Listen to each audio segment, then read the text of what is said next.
Hello बच्चों। आज हम बात करेंगे बोहर मॉडल की। बोहर मॉडल से पहले हम लोग दो मॉडल और देख चुके हैं। पहला हमने बात की थी थॉमसन मॉडल की, फिर हमने बात की रदरफोर्ड मॉडल की। आज हम बात कर रहे हैं बोहर मॉडल। नील्स बोहर ने ये मॉडल हमें दिया था और नील्स बोहर ने हमें बताया था कि जो जैसे हमारे पास जो परमाणु होता है उसके सेंटर में प्रोटॉन और न्यूट्रॉन होते हैं जो मिलकर उसका क्या बनाते हैं, द्रव्यमान बनाते हैं। और बाहर जो है इलेक्ट्रॉन वो रिवॉल्व करता है अपने एक निश्चित कक्ष में। तो इन्होंने कहा था इलेक्ट्रॉन कुछ निश्चित कक्षाओं में चक्कर लगा सकते हैं और इन कक्षाओं में चक्कर लगाते समय इलेक्ट्रॉन अपनी ऊर्जा का विकिरण नहीं करता। जैसे रदरफोर्ड ने कहा था कि इलेक्ट्रॉन जो है वो बाहर घूमता है और अंदर वो घूमते घूमते ऐसे स्पाइरल फॉर्म में घूमेगा और एक दिन आकर वो किसमें, नाभिक के अंदर वो डूब जाएगा। ये बात किन्होंने कही थी? ये रदरफोर्ड ने कही थी। बोहर ने अपने एक्सपेरिमेंटली प्रूव करके ये इस बात को सिरे से ही खारिज किया। उन्होंने कहा ठीक है, इलेक्ट्रॉन होते हैं, प्रोटॉन होते हैं, न्यूट्रॉन होते हैं, इलेक्ट्रॉन बाहर होते हैं, प्रोटॉन और न्यूट्रॉन अंदर होते हैं, लेकिन इलेक्ट्रॉन हमेशा अपने एक निश्चित कक्ष में ही चक्कर लगाएगा। और जब वो इस कक्ष में चक्कर लगा रहा है जब वो अपने कक्ष में चक्कर लगा रहा है तो वो अपनी ऊर्जा का विकिरण नहीं करता। ये बहुत इंपॉर्टेंट थी। रदरफोर्ड ने कहा था कि वो ऊर्जा का विकिरण करता है और सेंटर में आके एक दिन वो खत्म हो जाएगा, लेकिन बोहर ने कहा कि ऐसा कभी नहीं होता कि इलेक्ट्रॉन अपना चक्कर लगाते समय अपनी एनर्जी को लूज़ करे। तो वो अपनी ऊर्जा का विकिरण नहीं करता और हर एक इलेक्ट्रॉन के लिए, हर एक जो एटम परमाणु है उसके पास कुछ निश्चित कक्ष होते हैं। उन्हीं का उन्होंने कहा कि इलेक्ट्रॉन उन्हीं कक्षों के अंदर क्या लगाते हैं, अपना चक्कर लगाते हैं। ऊर्जा का विकिरण जब वो चक्कर लगाते हैं तब नहीं होता बेटा, अगर वो इलेक्ट्रॉन को छोड़ते हैं, अगर वो जो परमाणु इलेक्ट्रॉन को किसी को दे दे या किसी से ले ले, तब उसे अपना ऊर्जा के विकिरण की या एब्जॉर्प्शन की ज़रूरत पड़ती है। उसके अलावा उसको चक्कर लगाते टाइम उसको किसी भी तरह की एनर्जी का विकिरण करने की ज़रूरत नहीं होती। तो बोहर ने कहा कि हर एक परमाणु के पास क्या होते हैं, कुछ निश्चित कक्ष होते हैं और इन कक्षों के उन्होंने नाम दिए बेटा। पहले कक्ष का नाम दिया के, दूसरे का कक्ष का नाम दिया उन्होंने एल, तीसरा हमारे पास एन है और इस तरीके से ये पढ़ते चले जाएंगे। तो के मतलब एन, एन मतलब होता है कौन सी संख्या है यहाँ पर, किसकी, आपके कक्ष की। तो पहले कक्ष की संख्या है 1, एल दूसरा कक्ष है तो एन की वैल्यू 2 हो जाएगी, एम तीसरा कक्ष है तो एन की वैल्यू 3, एन चौथा कक्ष है तो एन की वैल्यू 4 और इसी तरीके से ये आगे बढ़ते चले जाएंगे। बोहर ने हमें कहा कि हर एक कक्ष अपने अंदर 2n² इलेक्ट्रॉन्स को भर सकता है। कितने इलेक्ट्रॉन्स को भर सकता है बेटा? 2n² इलेक्ट्रॉन्स को भर सकता है। उन्होंने कहा कि जो भी परमाणु होता है उसके अगर आपको प्रोटॉन्स की संख्या या इलेक्ट्रॉन्स की संख्या पता चल जाए तो वही प्रोटॉन की संख्या या इलेक्ट्रॉन की संख्या ही उसका परमाणु की संख्या होती है। और उसके द्रव्यमान के बारे में उन्होंने बताया बेटा कि अगर आप प्रोटॉन्स प्लस न्यूट्रॉन्स को, उसके प्रोटॉन्स की संख्या और न्यूट्रॉन्स की संख्या को जोड़ देंगे तो आपको उसका द्रव्यमान निकल जाएगा। फिर उन्होंने कहा कि कोई भी इलेक्ट्रॉन है, कोई भी परमाणु है, उसको हम एक्स से डिनोट करेंगे। किससे? एक्स से। उसके ऊपर कैपिटल ए लगा होता है सर पे और पैर में जेड लगा होता है। ए होता है उसका द्रव्यमान और जेड होता है क्या, परमाणु की संख्या। किसी भी परमाणु के पास अगर आपको ऐसे लिखा हुआ है तो उसका मतलब होता है कि ए जो ऊपर लगा है वो उसका द्रव्यमान है और नीचे जो लिखा है वो उसका परमाणु संख्या है। जैसे यहाँ एग्जाम्पल में मैंने नाइट्रोजन लिया है, तो नाइट्रोजन है जैसे 14 और 7 लिखा है तो 14 उसका द्रव्यमान है और 7 उसका क्या है, परमाणु संख्या है उसकी। अगर आपको यहाँ पर जैसे पेपर में क्वेश्चन ऐसे भी आ सकता है कि इसके इलेक्ट्रॉन, प्रोटॉन और न्यूट्रॉन की संख्या बताइए, निम्नलिखित जो आपके सामने परमाणु लिखे हैं। जैसे पहला परमाणु है सोडियम, तो सोडियम के ऊपर 23 लिखा है, नीचे क्या लिखा है बेटा, 11 लिखा है। तो ये क्या है, उसका द्रव्यमान है। तो द्रव्यमान मतलब क्या हो जाएगा, P+N। प्रोटॉन और न्यूट्रॉन की संख्या क्या होती है, द्रव्यमान होती है, तो 23 हो गया।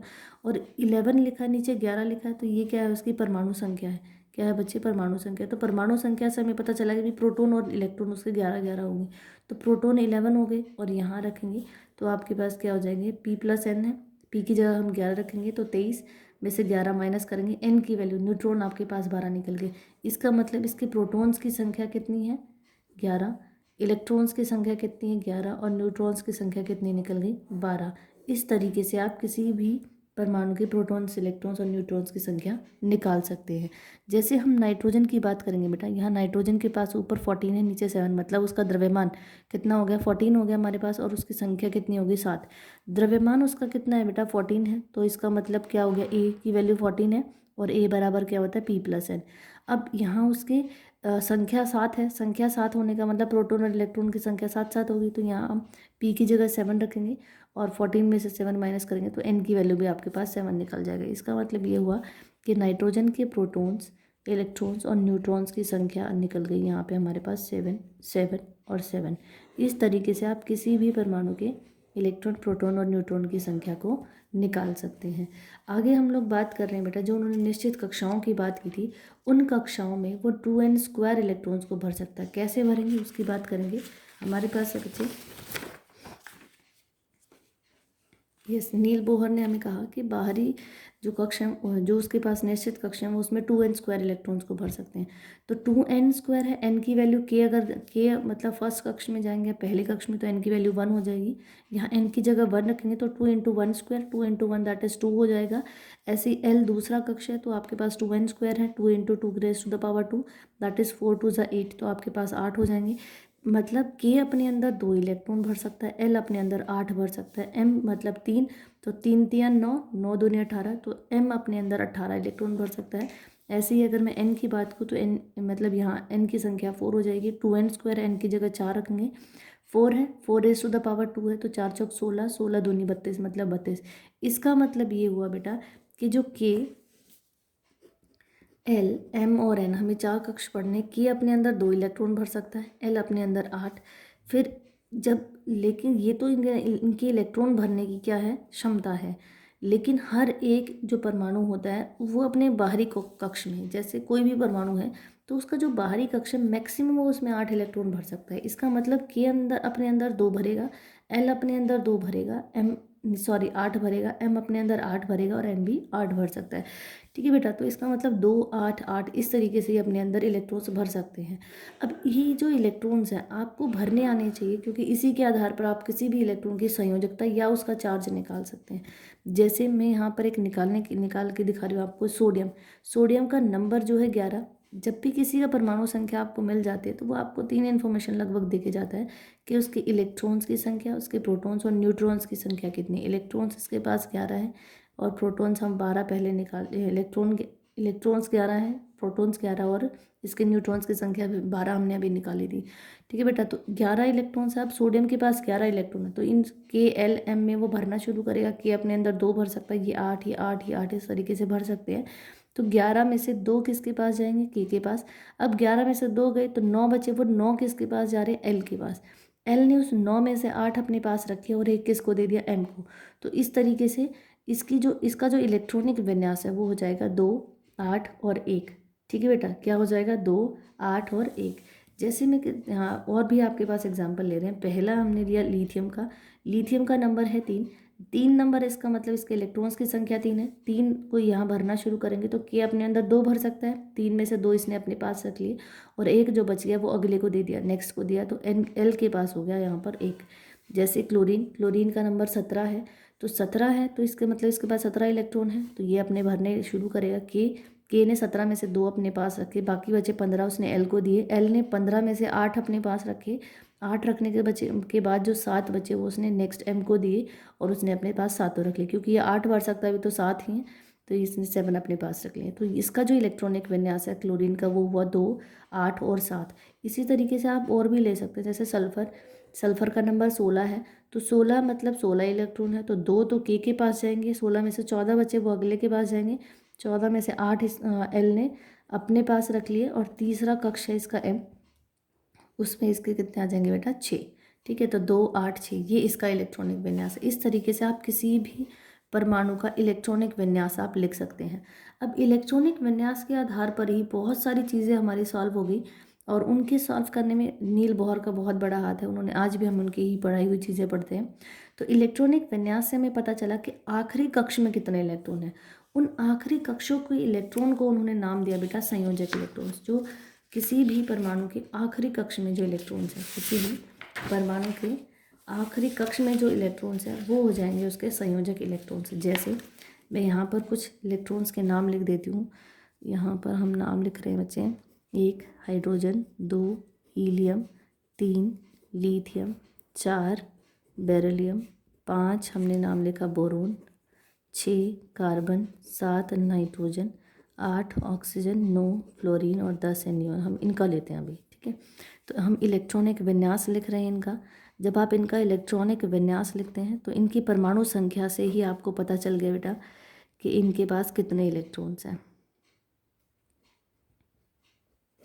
इनके पास जैसे हाइड्रोजन के पास एक है तो यहाँ के, एल और एम और एन लिखा मैंने। के हाइड्रोजन के पास एक इलेक्ट्रॉन है तो ये एक यहाँ आ जाएगा। नाइट्रोजन इसके पास, हीलियम के पास दो है तो दो यहाँ पे। जैसे ही दो आए इसका मतलब कि ये पूरा भर गया।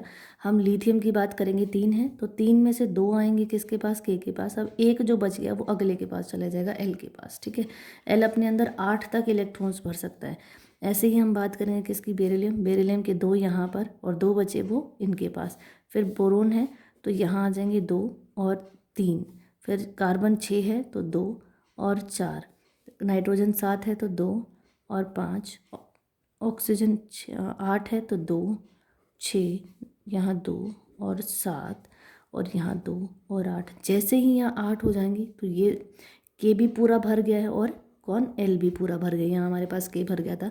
अब 11 हम बात करेंगे sodium, 12 magnesium, 13 aluminium, 14 silicon, 15 phosphorus, 16 sulphur, 17 chlorine, 18 हमारे पास है आर्गन, 19 पोटाशियम और 20 है कैल्शियम हमारे पास इनके।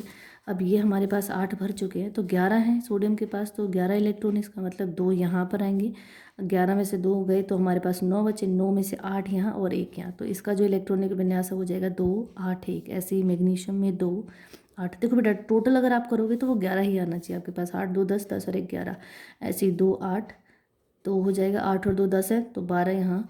ठीक है, 2 8 और 3 2 8 4 2 8 5 2 8 6। ऐसे 17 है तो 2 8 7 और 2 8 8। अब 19 है तो 2 8 8, ये तो 18 हो गया और 19वां कहाँ जाएगा, नेक्स्ट एन के पास। ठीक है, तो 2 8 8 और 2। इस तरीके से आप इनका क्या निकाल सकते हैं, इलेक्ट्रॉनिक विन्यास है। अब इलेक्ट्रॉनिक विन्यास के आधार पर ही उन्होंने कहा कि संयोजक इलेक्ट्रॉन्स होते हैं। क्या होते हैं, संयोजक इलेक्ट्रॉन्स। संयोजक इलेक्ट्रॉन्स के लिए उन्होंने बताया कि आखिरी कक्ष में, जैसे इसका आखिरी कक्ष के है, इसका भी के है, इसका क्या है, एल। यहाँ पर इन सब के एल कक्ष हैं आखिरी। और यहाँ अगर मैं सोडियम से बात करूँ तो इन सब के जब तक 3 कक्ष हैं तो तीसरा एम रहेगा, और जैसे ही चौथा कक्ष आएगा तो वो चौथा उनका आखिरी हो जाएगा। तो जो भी इनका आखिरी कक्ष है, आखिरी कक्ष में जितने इलेक्ट्रॉन्स होते हैं वो उसके संयोजक इलेक्ट्रॉन्स होते हैं। जैसे हाइड्रोजन के संयोजक इलेक्ट्रॉन्स 1 हैं, हीलियम के 2 हैं। अगर मैं लिथियम की बात करूँ तो इसके संयोजक इलेक्ट्रॉन 1 है। फिर बेरिलियम 2, ये 3 4 5 6 7 और 8। अब 8 आ गए तो अब फिर यहाँ देखिए इसका आखिरी कक्ष कौन सा आ गया, एम आ गया। तो यहाँ पर 1 2 3 4 5 6 7 8। अब जैसे ही आप किसके पास आए, कैल्शियम के पास, सॉरी पोटाशियम के पास आए तो 1 और 2। ये इसके संयोजक इलेक्ट्रॉन्स हैं। ये हर परमाणु के मैंने संयोजक इलेक्ट्रॉन्स लिखे कि आखिरी कक्ष में जो उनके इलेक्ट्रॉन्स हैं वो उनके क्या हो जाएंगे, संयोजक इलेक्ट्रॉन्स हो जाएंगे। ठीक है बेटा, अब जो संयोजक इलेक्ट्रॉन्स हैं, हमें पता है संयोजक इलेक्ट्रॉन्स मतलब आखिरी कक्ष में इलेक्ट्रॉन कितने हैं। अब जैसे ये तो हैं के जो के शेल है उनके हैं। ठीक है, तो के में तो 2 ही भर सकते हैं। अब कोई भी इलेक्ट्रॉन अपनी जो कक्ष हैं उनके पास जो के, एल और एम और एन कक्ष हैं इनको कम्प्लीटली भरना चाहता है। मतलब अगर के 2 भर सकता है तो ये 2 भरना चाहेगा, चाहे वो किसी से अगर कम है उससे या तो वो किसी से ले ले या किसी से इलेक्ट्रॉन दे दे अपना। ठीक है, तो जैसे एल है वो 8 भरना चाहेगा, ये भी अपने 8 भरना चाहेगा और ये भी अपने 8 भरना चाहेगा। ठीक है बेटा, तो ये अपने आप को अपनी आखिरी कक्ष में 8 इलेक्ट्रॉन करना चाहते हैं। तो इसके लिए क्या होता है, हर परमाणु या तो इलेक्ट्रॉन किसी से ले लेता है या इलेक्ट्रॉन्स किसी को दे देता है। ठीक है, जब वो इलेक्ट्रॉन्स किसी से लेगा तो वहाँ पर आएगा माइनस चार्ज, और जब वो इलेक्ट्रॉन किसी को देगा तो वहाँ इलेक्ट्रॉन लेगा तो माइनस चार्ज, और इलेक्ट्रॉन अगर किसी को देता है तो प्लस चार्ज आएगा। जैसे अगर मैं एग्जाम्पल की बात करूँ बेटा, यहाँ सोडियम की बात करते हैं। सोडियम के आखिरी कक्ष में 1 इलेक्ट्रॉन है। अब इसको एक इलेक्ट्रॉन है लेकिन ये 8 भर सकता है। अब इसका मतलब इसके पास 7 की कमी है, तो ये 7 इलेक्ट्रॉन किसी से लेना चाहेगा। अब 7 इलेक्ट्रॉन लेने में इसको बहुत ज़्यादा एनर्जी लग जाएगी, रादर देन इसके पास जो एक है ये किसी को दे दे। तो हमेशा जब भी आप इनके पास 1, 2 और 3, जब तक कोई भी आपके पास परमाणु आधा नहीं भर जाता, मतलब जब तक किसी परमाणु की जैसे 8 भर सकते हैं, 8 का आधा होता है 4, जब तक वो 4 नंबर नहीं अचीव कर लेते इलेक्ट्रॉन अपने संयोजक इलेक्ट्रॉन, तब तक वो हमेशा अपने इलेक्ट्रॉन से क्या करता है, किसी को दे देता है। क्या कर सकता है, वो दे देता है। और जैसे ही 4 के बाद 5 नंबर आता है तो वो इलेक्ट्रॉन्स लेना शुरू कर देता है। ठीक है, तो जैसे 1 और 2 है, तो यहाँ इसके पास इसको ये तो पूरा भरा हुआ है, तो इसको संयोजक किसी से इलेक्ट्रॉन्स लेने की जरूरत है ही नहीं। अब ये जो इलेक्ट्रॉन्स लेने की क्षमता और देने की क्षमता है, इसको कहते हैं संयोजकता। क्या कहते हैं बेटा, संयोजकता। तो इलेक्ट्रॉन्स लेना या किसी से इलेक्ट्रॉन देना, मतलब इलेक्ट्रॉन शेयर हो रहे हैं, तो ये जो इलेक्ट्रॉन्स लेने और देने की क्षमता है, इसको हम कहते हैं संयोजकता। तो यहाँ से हमें निकालना सीखेंगे संयोजकता। ठीक है, अब इसके पास 1 है तो यहाँ ±1 लिखते हैं, ताकि मतलब एक ये ले भी सकता है और एक ये दे भी सकता है अपना इलेक्ट्रॉन हाइड्रोजन, इसको किसी की ज़रूरत नहीं है कि यहाँ पर हीलियम को, तो ये 0 हो जाएगा। अब लिथियम है 1, और एल शेल में 1 इलेक्ट्रॉन होने का मतलब 7 इसको किसी से चाहिए, तो ये हमेशा क्या करेगा, अपना 1 इलेक्ट्रॉन किसी को दे देगा। अब 2 है तो ये भी दे देगा, 3 है तो ये भी अपना इलेक्ट्रॉन किसी को दे देगा। लेकिन जैसे ही 4 आता है तो ये भर जाता है आधा। आधा मतलब जब उतनी ही इलेक्ट्रॉन उसको किसी को देने में लगेंगे और उतनी ही एनर्जी इसको किसी को लेने में लगेंगे। तो ये डिपेंड होता है कि इसके साथ वाला परमाणु कौन सा है। अगर वो इलेक्ट्रॉन लेने की क्षमता रखता है तो ये उसको मतलब इलेक्ट्रॉन दे देता है, और अगर वो इलेक्ट्रॉन देने की क्षमता रखता है तो ये इलेक्ट्रॉन उससे ले लेता है। इसीलिए इसके सामने ±4 लिखा होता है। अब यहाँ देखो, नाइट्रोजन के पास नंबर कितना है, 5। 5 नंबर है, इसका मतलब 8 इलेक्ट्रॉन भर सकता है, इसको 3 चाहिए, तो अब ये इलेक्ट्रॉन लेना शुरू करता है। माइनस और प्लस का मतलब बेटा, माइनस का मतलब इलेक्ट्रॉन लेना और प्लस का मतलब है इलेक्ट्रॉन देना। अब 6 है तो 6 मतलब ये किसी से 2 ले सकता है, 7 मतलब किसी से 1 ले सकता है, और 8 हो गए तो इसको किसी से कुछ नहीं चाहिए, तब 0 हो जाएगी। ऐसे ही 1 है तो ये 1 इलेक्ट्रॉन किसी को देगा, ये 2 इलेक्ट्रॉन दे सकता है, ये 3 इलेक्ट्रॉन दे सकता है। अब 4 आया तो वही ±4 हो जाएगा। ऐसे ही जैसे ही 5 आया तो अब ये इलेक्ट्रॉन क्या करेगा बेटा, लेना शुरू कर देगा, तो -3 हो जाएगा, ये -1, फिर 8 हो गया तो 0, फिर +1 और +2। ठीक है, तो ये इस तरीके से जैसे ही आपको संयोजक इलेक्ट्रॉन्स और इलेक्ट्रॉनिक विन्यास लिखना है बेटा, आप किसी भी इलेक्ट्रॉन की संयोजकता बड़े आराम से निकाल सकते हैं। और पेपर में आपसे क्वेश्चन भी ऐसे ही पूछा जाता है। जैसे आपको पेपर में क्वेश्चन कैसे आएगा बेटा, कि कोई भी x इलेक्ट्रॉन है जिसके जिसके इलेक्ट्रॉन्स की संख्या आपके पास 13 है, तो इसका इलेक्ट्रॉनिक विन्यास लिखिए। पहले नंबर पे कहेंगे कि इलेक्ट्रॉनिक विन्यास लिखिए इसका, कि किस प्रकार से इसका इलेक्ट्रॉनिक विन्यास किया जाता है। दूसरा कहेंगे कि एक्स का नाम बताइए, और तीसरे पे कहेंगे आपको कि इलेक्ट्रॉन्स का नाम परमाणु का नाम बताने के अलावा आप उसके संयोजक इलेक्ट्रॉन्स की संख्या बताइए, संयोजक इलेक्ट्रॉन्स की संख्या बताओ। चौथे नंबर पे कहेंगे कि उसकी संयोजकता बताइए। तो इस तरीके से आपसे क्वेश्चन पूछा जाएगा। जैसे 13 नंबर है, हमें पता है इलेक्ट्रॉन्स की संख्या जब 13 है तो इलेक्ट्रॉनिक विन्यास क्या हो जाएगा, 2, 8 और 3। जैसे ही आपको पता कि इलेक्ट्रॉन्स की ये संख्या 13 है, मतलब परमाणु 13 नंबर पे कौन होता है, हमारे पास एल्यूमिनियम होता है। अब संयोजक इलेक्ट्रॉन्स मतलब 3, लास्ट शेल में कितने इलेक्ट्रॉन है, 3, और हमें पता जब तक 3 होता है तो वो हमेशा इलेक्ट्रॉन्स क्या करेगा, किसी को दे देता है, और जब भी इलेक्ट्रॉन देगा तो उसके ऊपर क्या आएगा, प्लस चार्ज आएगा, तो ये +3। इस तरीके से आपको उसकी संयोजकता, वैसे जब भी संयोजकता लिखते हैं तो हम कहीं भी प्लस माइनस नहीं लगाते, सिर्फ 3 हो जाएगा। तो इस तरीके से आपके पास पेपर में क्वेश्चन आएगा कि कि आप किसी भी परमाणु की इलेक्ट्रॉनिक विन्यास या संयोजकता बताइए। ठीक है बेटा, तो अभी तक हमने सीखा कि कैसे आप इलेक्ट्रॉनिक विन्यास लिख सकते हैं, कैसे आप किसी भी परमाणु का नाम लिख सकते हैं, कैसे उसके इलेक्ट्रॉन्स और प्रोटॉन्स की आप संख्या निकाल सकते हैं। अब हमारे पास 2 टॉपिक छोटे छोटे बचे हैं, जो हमारे पहला है आपके पास समस्थानिक, और दूसरा कॉन्सेप्ट है हमारे पास समभारिक। देखो बेटा, हम बात करें समस्थानिक हमारे पास ऐसे तत्व होते हैं बेटा जिनके परमाणु संख्या बराबर हो। मतलब आपके पास कुछ ऐसे वो होते हैं, परमाणु होते हैं जिनके परमाणु संख्या तो बराबर होती है, क्या होती है, जिनकी परमाणु संख्या बराबर लेकिन उनका जो द्रव्यमान है, जिनकी परमाणु संख्या बराबर, परमाणु संख्या क्या होती है, बराबर होती है, और लेकिन उनका जो द्रव्यमान है, लेकिन द्रव्यमान उनका अलग अलग होता है, द्रव्यमान अलग अलग होता है। ठीक है, तो जैसे मैंने यहाँ एग्जाम्पल के लिए लिखा है क्लोरीन, यहाँ क्लोरीन का की परमाणु संख्या कितनी, दोनों की 17 है, लेकिन इसका द्रव्यमान 35 है और इसका 37 है। तो ऐसे तत्वों को हम कहते हैं समस्थानिक। क्या कहते हैं, समस्थानिक। तो ठीक है, तत्व कहते हैं। अगर हम दूसरा बात करें समभारिक, भार मतलब उसका द्रव्यमान, किसकी बात कर रहे हैं, द्रव्यमान की। सम का मतलब होता है समान। ठीक है बेटा, तो ऐसे तत्व जिनका द्रव्यमान समान हो, जिनका द्रव्यमान समान हो, ठीक है, और उनकी परमाणु संख्या अलग अलग हो, क्या अलग अलग हो, परमाणु संख्या जब उनकी अलग अलग होती है, तो ऐसे तत्वों को हम समभारी कहते हैं। जैसे एग्जाम्पल के तौर पे मैं यहाँ पर आपको बता रही हूँ, आपके पास है कैल्शियम 20 और 40, और यहाँ है आर्गन आपके पास 18 और 40। आप ये देखिए, इनकी परमाणु संख्या तो अलग अलग है, इसकी 20 और इसकी 18 है, लेकिन इनका जो द्रव्यमान है वो दोनों का समान है। ठीक है, तो ऐसे तत्वों को हम कहते हैं समभारिक तत्व। क्या कहते हैं, समभारिक तत्व। ठीक है बेटा, तो आज हमारा चैप्टर यहाँ ख़त्म हो गया है, और आई होप आपको ये समझ आया होगा, जितने भी कंसेप्ट हमने किए आपको समझ आए होंगे। अगर आपको मेरी वीडियोस पसंद आ रही हैं तो आप मेरा चैनल सब्सक्राइब कर सकते हैं। थैंक यू बेटा, थैंक यू।